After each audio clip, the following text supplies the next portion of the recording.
Thank you, Brooklyn. I really like that piece. Um, so, everyone, our guest today is our ethical society leader, Bart Worden. This is Bart's 23rd year as our leader, which is astounding. And he is especially looking forward to 2021 as the Society will be celebrating its 100th anniversary in October of this year.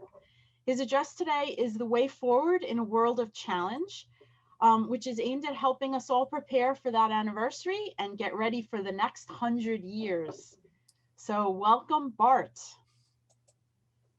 Thank you so much. So as someone who is typically has a lot to say about just about any topic, it's been unsettling to find myself mostly speechless in the face of the events of the past 9 months or more. On one hand, what can we say about the wildly strange ideas put forward as reality by way too many people, and claims that are just so counter to common sense and so far-fetched that they'd be laughable if it weren't for the fact that people seem prepared to act upon those very same strange ideas. And I was especially surprised by the November election and the vote tally. I've certainly not been a fan of President Donald Trump and have believed him to be an incompetent, amoral, and extremely corrosive individual. In 2016, I'd eased my pain over his victory by convincing myself that the biggest factor in that election was people's dislike and mistrust of Trump's opponent, Hillary Clinton. But that fantasy was blown up this year when Trump lost the election to a dull but likable Democratic Party candidate. The kicker for me, though, was learning that more people voted for Trump this time than in 2016, and that he got more votes than any other candidate in the history of the United States, except for his opponent, Joe Biden. After what I saw as a disastrous year marked by Trump's rank incompetence, abject stupidity, and indifference to anyone suffering but his own, after hundreds of thousands of deaths from a pandemic that could have been mitigated by a concerted effort to limit the spread of infection, after pressing the justice system to favor his will over the law, after all that and so much more, I mean, how could support have actually grown? I just don't get it. I'm speechless.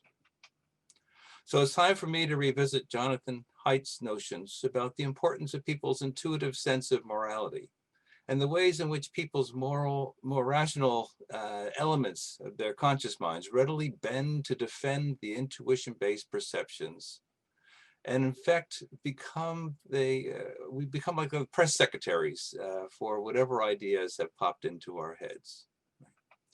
In Haidt's understanding of morality, it's all about our trust in our preconceptions and about challenging any efforts to undermine those preconceptions.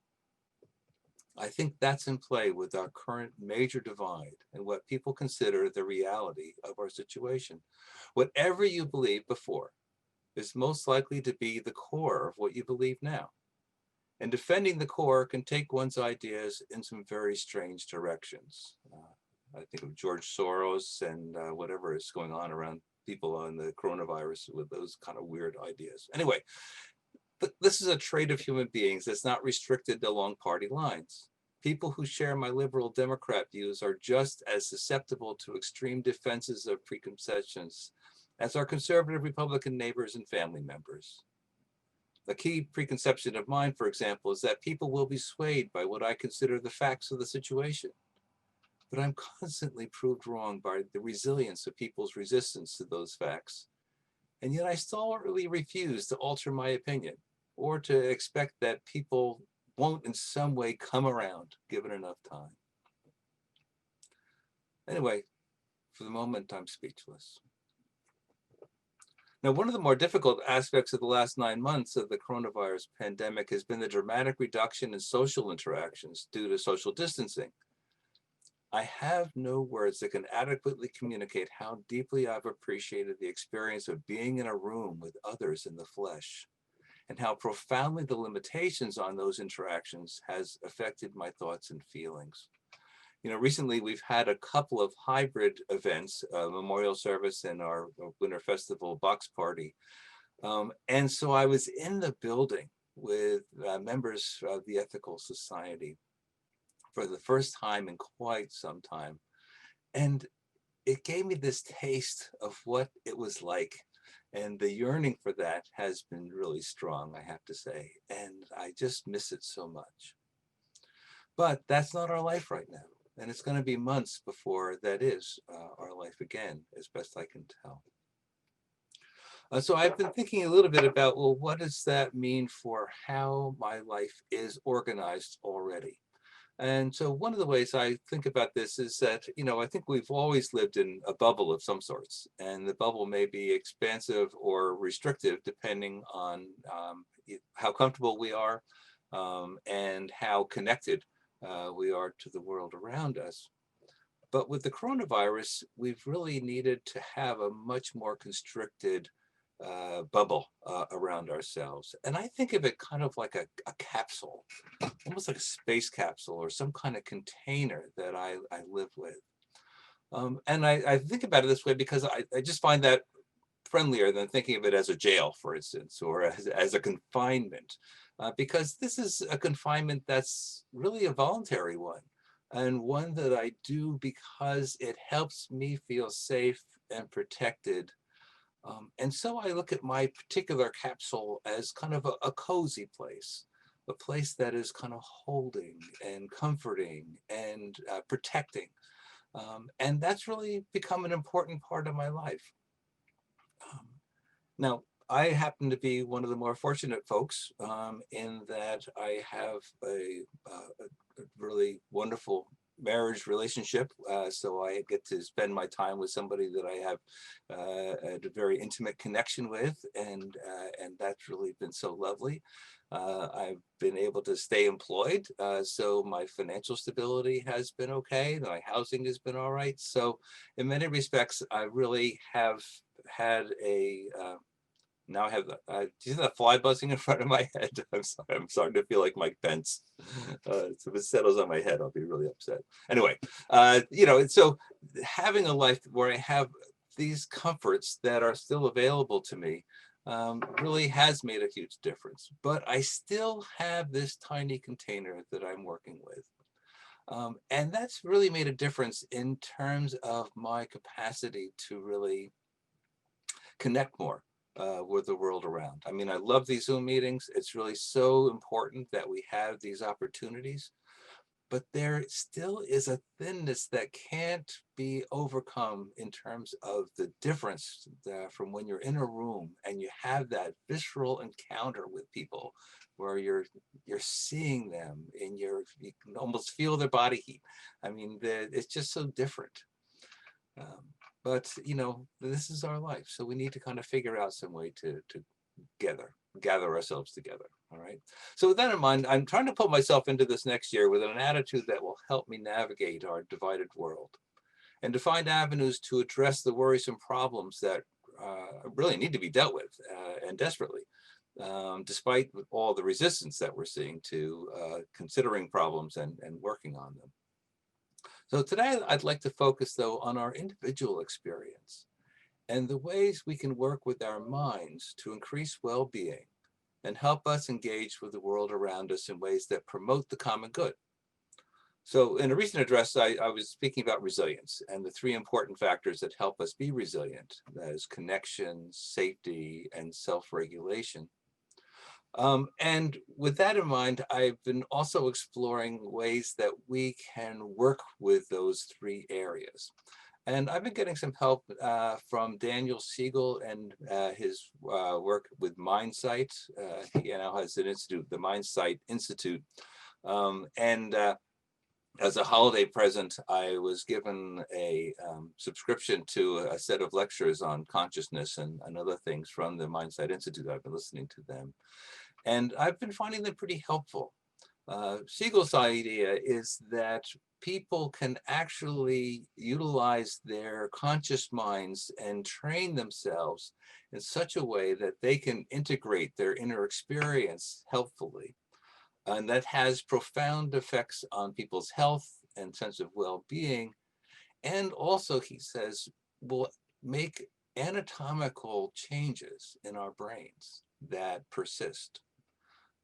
And for my work in particular, I like this concept that you can work on your own consciousness, and that the skills that you develop in doing that also become transferable to your relationships and to your communications with people interpersonally. And so with that in mind, I've really been looking hard at the things that he's saying that we would do. Right. So he's very interested in consciousness and awareness. And his thing is that when you consider what attention is, our awareness and our attention, um, he looks at it in terms of energy and information flow. Right. So attention is the process that directs energy and directs an information flow. And it can happen in your brain, it can happen in your whole body, it can happen between one and another person. But it's important to note that it's energy that is being worked with here, and a flow and a process. Right? And he is saying that if we engage in what he calls mind training, that we can make good use of our attention in ways that really help us feel like we're living a good life in a way that we are comfortable with and find effective. And so he has a whole variety of meditative kind of practices that he recommends. And for all these practices, he's noting that there are three main elements that go into it that get worked with. And the first is focused attention. And that's attention that is directed by you and usually involves our personal awareness of things. But then there's also an open awareness, what he called a non-directed attention, a receptiveness to the state of allowing anything to enter. And then he say that, you know, the important part here is to reach to a place of kind intention. And that's an intention to be caring and compassionate, to open oneself to feelings of others, joys and sufferings of others, and to carry out actions that reveal that I would like to share joy and help to reduce the suffering that I become aware of. And he says there's real practical applications. And it's kind of intriguing to kind of go through these. I'm not a big meditator, to be honest. It's not a practice that I've really developed in a wholehearted kind of way. But I do imagine that I have kind of a meditative way of experiencing my reality. And as Brooklyn said earlier, that in the early morning, you know, she spends time, you know, working with this. Oftentimes when I wake up in the morning, before I get out of bed, I'll spend some time just kind of in that relaxed state, just kind of thinking through things and trying to get in touch with my thoughts and feelings and that sort of thing.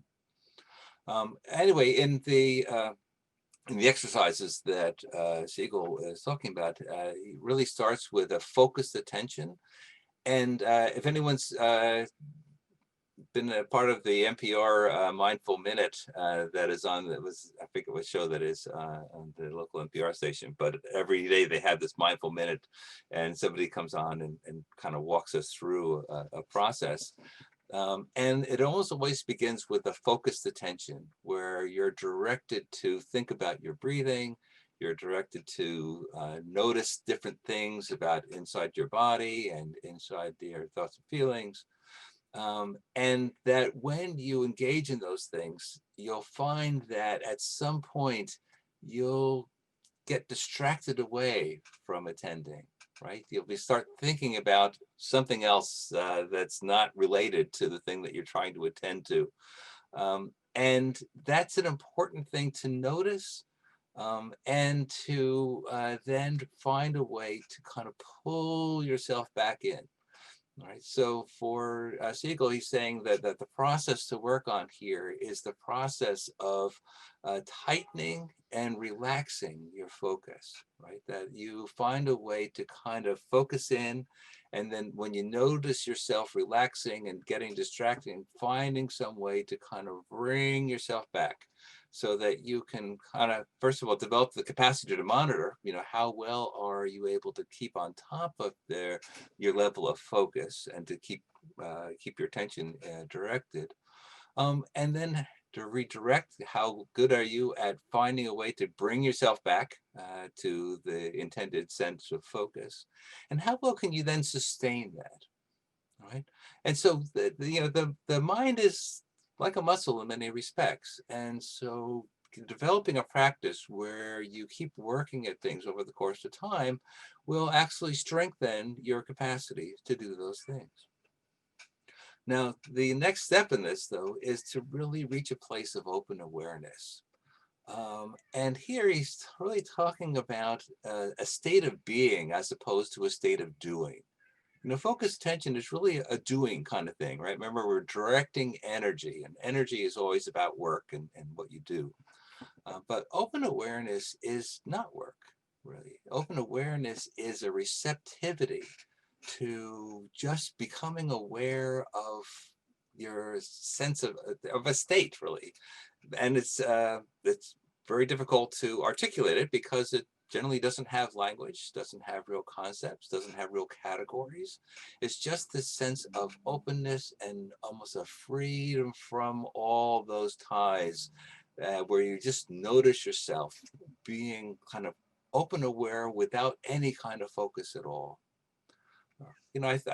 I do find I get these moments most often, like when I'm on a hike or something on those lines. I guess for me, it's more of a nature kind of thing, where I'll just have this sense of being in the world and kind of soaking in the sunlight and the look of the woods or the sound of a brook or something along those lines, and then just kind of feeling a strong part of it all. It's an important thing to be cultivating because of the level of safety that we can feel in this moment of awareness, right? This is when you get to this spot, you are not utilizing your defenses, your psychological defenses, right? You've left yourself open, and open in a way that's just okay. It's really all right. And from that place, you have the opportunity to move into ways that are also helpful. Right? So that brings us to the kind intention part.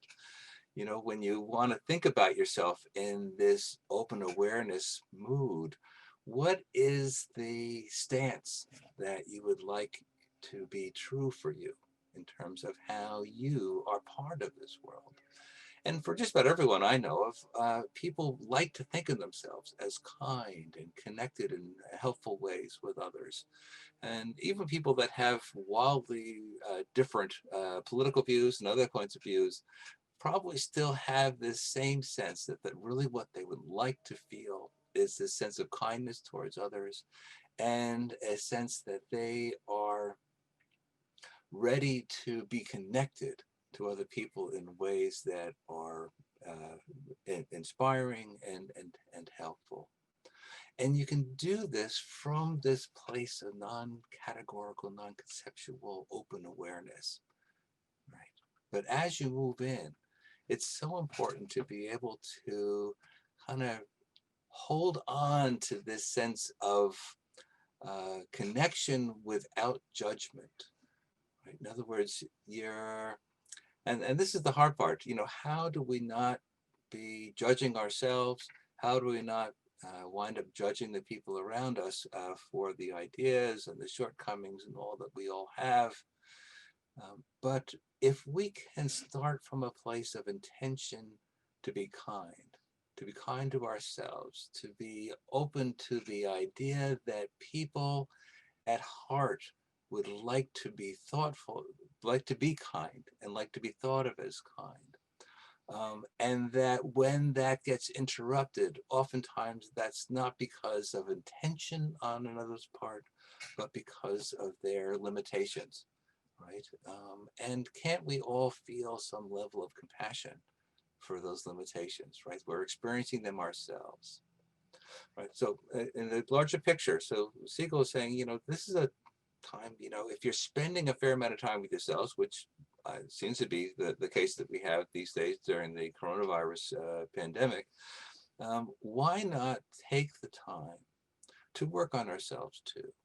to be training ourselves to be people who can greet the world with that intentional kindness, who can prepare ourselves for when we're able to have more encounters with real people face to face, to have those encounters the ones of loving kindness, and finding ways to extend that kindness in our connections with other people.